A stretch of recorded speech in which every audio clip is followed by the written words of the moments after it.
we got to throw a little shade at the man who was out there pumping that shot into our children, into pregnant women, into young athletes. But there was no problems with it, Mary, no problems. This is like a shift in the zeitgeist. They were talking about changing the schedule direct from the president. Remember that pharma, through the American Academy of Pediatrics, had tried to derail this when Kennedy did this before. So the president comes back and completely reinforces what the Secretary of Health and Human Services done. They showed they're tremendous. There were all these rumors, oh, it's not working, blah, blah, blah. No, they showed their very tight alliance. And the president talked about the obvious correlation between vaccines and autism. About at least half of all parents who have kids with autism say it happened right after they got a whole slew of shots. Right. So kudos to the president, kudos to Bobby Kennedy. Not only does it change things as it is, Dan, so now instead of being like 17 federally recommended shots, it's only 11.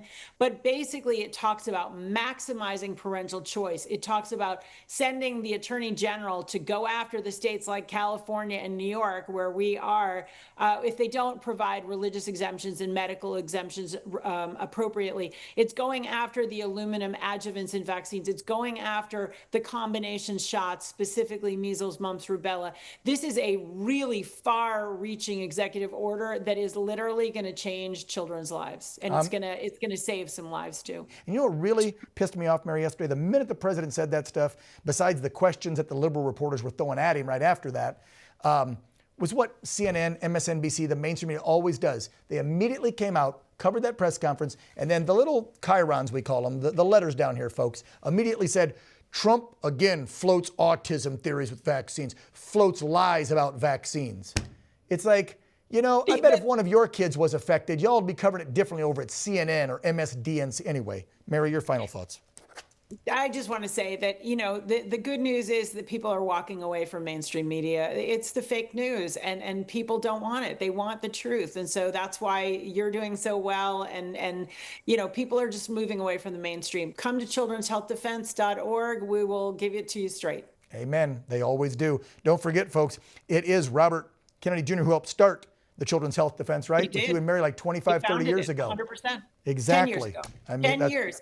10 years. Think about it. 10 years from founding Children's Health Defense to being the Secretary of HHS and transforming the zeitgeist around the world about childhood vaccinations. Right. Pretty phenomenal. Well, and I say 25 because he always says he's been fighting to clean up. He's been fighting this for 25, 30 years, right? Yeah. What's in the food? What's in the water? What's in the vaccines? Absolutely. This isn't something new for Bobby. He's been fighting Not in the slightest. Yeah. He's a fighter, and he's been about environmental toxins, and vaccines are environmental toxins for children.